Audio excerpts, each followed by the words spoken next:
Bonjour, c'est Nathalie de Range ta vie. Alors aujourd'hui, c'est le troisième jour de notre défi. 4 jours pour enfin s'y mettre et remettre une nouvelle énergie dans notre maison. Aujourd'hui, on va s'attarder dans la salle de bain. La salle de bain qui a la symbolique du soin de soi. C'est aussi une pièce qui est liée aux émotions. C'est une pièce d'eau et l'eau est un élément parmi les éléments du Feng Shui qui est très très fort lié aux émotions. Alors c'est une pièce qui est très intime, la salle de bain, beaucoup plus que l'entrée, hein. Vous voyez, on va de plus en plus vers votre intimité. L'entrée et la cuisine sont des pièces finalement dans lesquelles on fait rentrer nos amis, nos connaissances, etc. Par contre, la salle de bain et la chambre, on arrive dans des pièces un petit peu plus intimes. Et le côté un petit peu le piège, effectivement, quand on arrive dans des pièces un peu plus intimes, c'est qu'on se dit, puisque personne ne va voir mon bazar, je vais le planquer là. Donc on va être très très vigilant sur ces deux pièces qui ont tendance à s'accumuler sous prétexte que personne ne les voit à part moi.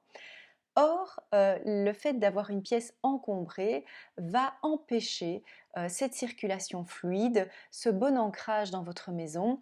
Et donc, c'est vraiment ça qu'on va faire on va faire en sorte, en tout cas aujourd'hui, de pouvoir y remédier. La première étape en Feng Shui, c'est toujours de désencombrer, c'est-à-dire de faire sortir de la maison, carrément, faire sortir de la maison ce qui n'a plus lieu d'être dans cette pièce et carrément dans votre vie.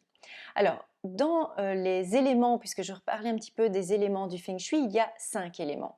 Il y a l'élément eau, l'élément feu, l'élément terre, l'élément métal et l'élément bois. Ces 5 éléments, on va parfois en reparler parce que comme la salle de bain est une pièce d'eau, on va éviter, contrairement à l'entrée, on va éviter les couleurs feu.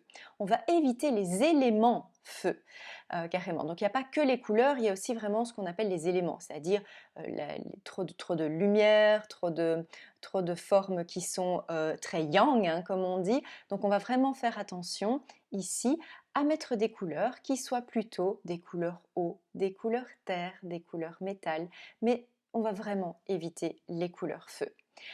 Alors, on ne fait pas de Feng Shui dans une pièce qui est encombrée, même si le bazar est caché dans les armoires, parce que le fait de fermer une armoire, en apparence c'est très joli, mais notre esprit, lui, sait pertinemment bien que quand on ouvre cette armoire, c'est le bazar et c'est compliqué, il y a beaucoup trop et ça nous embrouille l'esprit.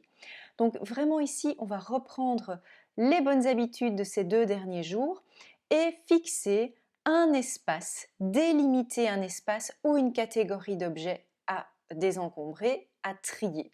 Et puis vous allez aussi limiter votre temps et devoir vraiment de travailler par petite demi-heure ou par quart d'heure ou peut-être prendre une heure, mais en tout cas éviter de laisser de vous laisser trop de temps et de dire on verra bien, on verra bien. Non, vraiment, obligez-vous à vous limiter dans le temps. Alors, dans une salle de bain, il y a des tiroirs, il y a des armoires, il y a des étagères. C'est vraiment à vous de voir quel espace vous avez envie de délimiter. Alors, qu'est-ce qu'on trouve comme élément dans une salle de bain? Eh bien, on retrouve des serviettes de bain. Alors, je vais m'attarder un petit peu aux serviettes de bain et de voir avec vous combien de serviettes de bain est-ce que vous avez? Parce que bien souvent, on a en tout cas suffisamment de serviettes pour ouvrir quasi un hôtel.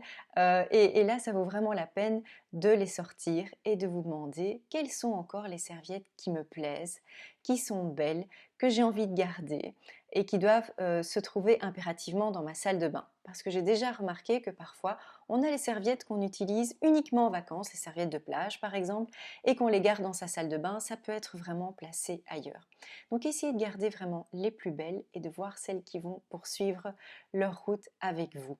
Les autres peuvent très bien servir de chiffon, ou bien si vraiment elles sont en bout de course, elles peuvent être jetées ou mises au recyclage. Parfois, vous avez peut-être dans votre région un système de recyclage pour les tissus, mais en tout cas, faites vraiment le tri dans ces serviettes.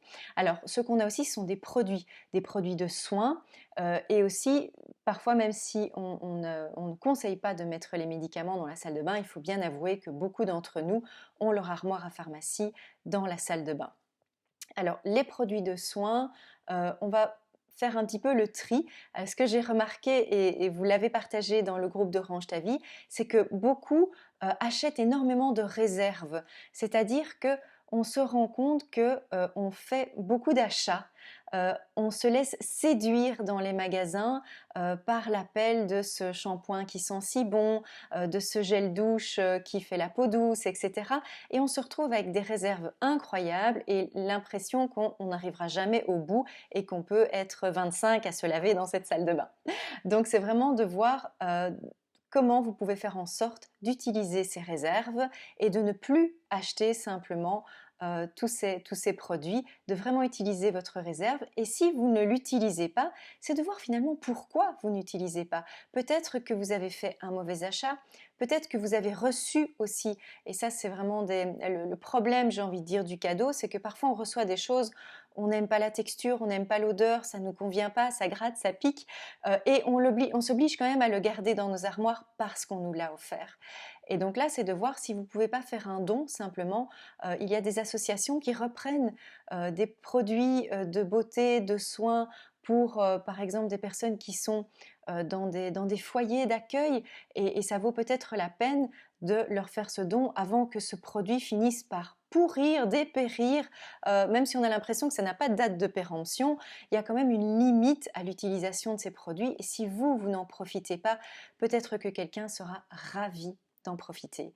Mais j'entends parfois, ça m'a coûté tellement cher cette crème ou ce produit que finalement je n'utilise jamais. Alors ça vous a coûté cher, c'est un fait, et c'est de vous demander pour quelle raison vous ne l'utilisez pas. Il peut y avoir une première raison qui est finalement vous êtes déçu par le produit et le fait que ça vous ait coûté beaucoup d'argent vous reste en travers de la gorge et vous le conservez en vous disant c'est pas gâché.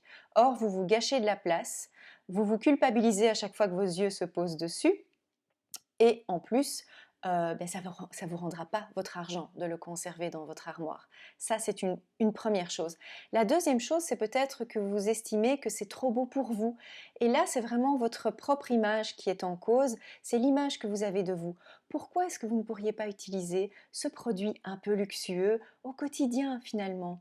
Pourquoi attendre forcément les grandes occasions pour porter ce beau maquillage, ce beau vernis ou ce beau parfum?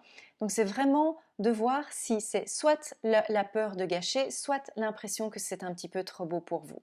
Ça c'est pour tout ce qui est produits de soins qui sont dans vos armoires. Donc je vous invite à vraiment effectivement tout sortir, on va garder le même principe, tout sortir, faire place nette, vraiment nettoyer pour que ça soit joli et propre et remettre uniquement ce que vous allez utiliser et rassembler aussi ce qui est peut-être un petit peu éparpillé partout dans vos armoires. Donc ça, on a parlé des réserves, j'ai parlé des médicaments aussi, je me suis fait un petit pense-bête pour pouvoir ne rien oublier. C'est de voir aussi les médicaments, ils sont faciles à trier puisqu'il y a des dates de péremption. Alors les dates de péremption, parfois, c'est un petit peu exagéré puisque quand vous voyez sur des compresses par exemple, si vous voyez que la date est un petit peu dépassée, ça ne va pas vous infecter une plaie si vous utilisez cette compresse. Maintenant, si vous voyez que ça fait 5 ou 10 ans que c'est passé et que votre salle de bain est fort humide, ça vaut peut-être la peine de les liquider et d'en racheter des propres pour être sûr qu'elles soient bonnes pour votre santé. Mais la plupart des médicaments, effectivement, sont faciles à trier puisqu'il y a une date de péremption dessus. Vous pouvez jeter tout ce qui est papier et carton au recyclage et vous pouvez apporter vos médicaments périmés dans les pharmacies, ils les reprennent pour les recycler. Donc faites-vous un petit sac, accrochez-le à la porte d'entrée pour que la prochaine fois que vous allez à la pharmacie, vous les preniez avec vous. La prochaine fois, c'est pas dans longtemps, c'est aujourd'hui ou demain au plus tard. Dans votre salle de bain, il y a aussi peut-être des éléments qui appartiennent à vos enfants si vous êtes de jeunes parents. Il y a très souvent des jouets d'enfants qui se trouvent dans la baignoire, sur le bord de la douche, etc. Et là, ce que j'ai envie de vous dire, c'est de vraiment limiter le nombre tout simplement. Parce qu'on se rend compte parfois que certains enfants prennent le bain avec plus de jouets que d'eau dans leur baignoire. Donc ça finit par être néfaste parce que les jouets ont souvent un petit trou à l'intérieur et et l'eau qui s'infiltre finit par moisir et faire moisir finalement l'eau qui va baigner avec votre enfant. Donc voyez vraiment à limiter les jouets à quelques gobelets, à quelques figurines qui leur plaisent. Le reste, en tout cas, mettez-les de côté. Je ne vous dis pas de les jeter, sauf si elles sont vraiment dans un état pitoyable, mais en tout cas, dites-lui simplement que vous allez les mettre de côté et qu'on va garder que ses préférés. Et vous pouvez faire un échange. Mais en tout cas, vraiment limitez l'espace et arrangez-vous pour les mettre dans un petit panier qui va faire en sorte qu'ils vont bien sécher.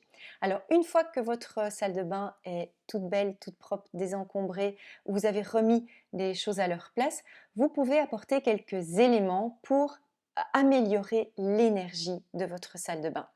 Le fait d'apporter des éléments qui sont des éléments terre, c'est-à-dire de la terre cuite, des éléments qui soient couleur gris, brun, qui ont vraiment les couleurs de la terre, ou des cache-pots par exemple, peuvent apporter de l'ancrage dans votre salle de bain, vraiment vous aider à vous ancrer, à vous sentir mieux. C'est quand même une pièce dans laquelle vous prenez soin de vous et le soin du corps va vous aider puisque c'est un des centres vitaux de notre maison.